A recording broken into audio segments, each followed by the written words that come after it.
होशियार सेठ। एक छोटे से गांव में होशियार सेठ नाम का एक व्यापारी रहता था। वह अपनी बुद्धिमानी और चालाकी के लिए प्रसिद्ध था। लोग कहते थे कि होशियार सेठ हर स्थिति में फायदा उठाना जानता था और किसी भी तरह का नुकसान उसे छू भी नहीं सकता था।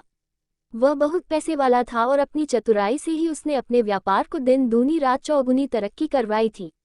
लेकिन उसकी चालाकी के पीछे का स्वार्थ और लोगों को धोखा देने का स्वभाव भी छुपा नहीं था।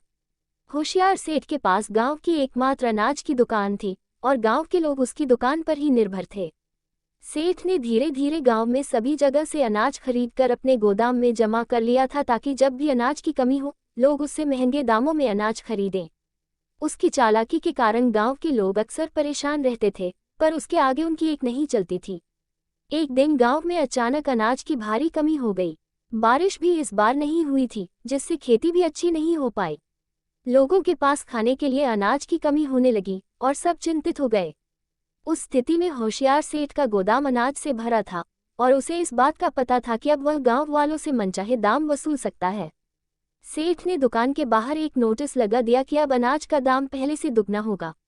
गरीब लोग ये सुनकर दंग रह गए, लेकिन मजबूरी में उन्हें सेठ के पास ही जाना पड़ा।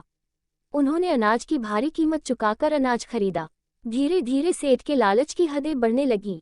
वह एक एक दाना अनाज के लिए अधिक पैसे मांगने लगा। गांव के एक बुजुर्ग पंडित राम प्रसाद सेठ के इस व्यवहार से बहुत दुखी थे। वे गांव में सभी का सम्मान करते थे और गांव के लोग उन्हें अपना मार्गदर्शक मानते थे।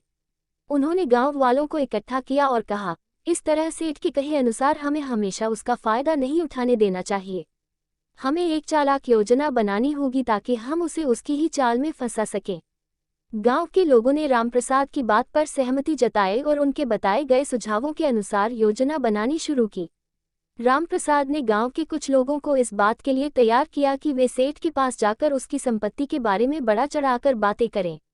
उन्होंने सेठ के नौकरों से बातचीत की और उनके सामने ये दिखाने की कोशिश की कि गांव में एक दूसरा व्यापारी आ गया है जो सस्ते दामों में अनाज बेच रहा है। कुछ दिन तक लगातार इसी तरह की बातों के कारण सेठ के कान खड़े हो गए। उसने सोचा कि अगर वाकई कोई नया व्यापारी गांव में आया है तो उसका व्यापार खतरे में पड़ सकता है। होशियार सेठ को चिंता होने लगी। वह जानता था कि गांव में अनाज की मांग लगातार बढ़ रही थी और अगर नया व्यापारी सस्ता अनाज बेचेगा तो उसके पास जो अनाज का भंडार था वह बिक नहीं पाएगा। उसने गांव वालों को वापस अपनी दुकान पर बुलाने के लिए अनाज के दाम थोड़ा कम करने की घोषणा कर दी। गांव वालों ने उसकी इस घोषणा पर भी ध्यान नहीं दिया और रामप्रसाद के निर्देशानुसार उस नए व्यापारी से ही अनाज खरीदने का नाटक किया। सेठ के मन में एक अजीब तरह का भय बैठ गया। उसने सोचा कि यदि अनाज की कीमतें इसी तरह गिरती रही तो उसे काफी नुकसान हो सकता है। इस भय के कारण उसने अनाज के दाम पहले के बराबर कर दिए और गांव के लोगों से कहने लगा कि वह खुद ही नुकसान उठाकर अनाज सस्ते में बेच रहा है ताकि लोग भूखे न रहें। रामप्रसाद को ये देखकर काफी खुशी हुई कि उनकी योजना सफल हो रही है। उन्होंने गांव वालों को समझाया कि वे सेठ के सामने अपने जरूरत से ज्यादा अनाज खरीदने का दिखावा करें ताकि वह खुद डरकर अनाज को और भी कम कीमत पर बेच दे। ये देखकर सेठ और परेशान हो गया और उसने सोच लिया कि अगर वह अभी अपना अनाज नहीं बेचेगा तो उसे भविष्य में और अधिक घाटा हो सकता है। उसने अनाज के दाम काफी हद तक कम कर दिए और गांव के लोगों को खूब सारा अनाज बेचा। धीरे धीरे सेठ का सारा भंडार खाली हो गया, लेकिन उसने एक गलती कर दी थी कि उसे यह नहीं पता था कि गांव के लोगों ने अनाज खरीदा ही नहीं, बल्कि उन्होंने रामप्रसाद के मार्गदर्शन में अपने अपने घरों में अनाज की पूर्ति पहले ही कर ली थी। सेठ ने जब ये देखा कि अब कोई भी उसकी दुकान पर अनाज लेने नहीं आ रहा है तो वह समझ गया कि उसकी चालाकी इस बार उस पर भारी पड़ गई है। सेठ ने गांव वालों के सामने अपनी भूल स्वीकार की और माफी मांगी। उसने वादा किया कि अब वह किसी भी तरह का लालच नहीं करेगा और सबको उचित दाम पर अनाज उपलब्ध कराएगा।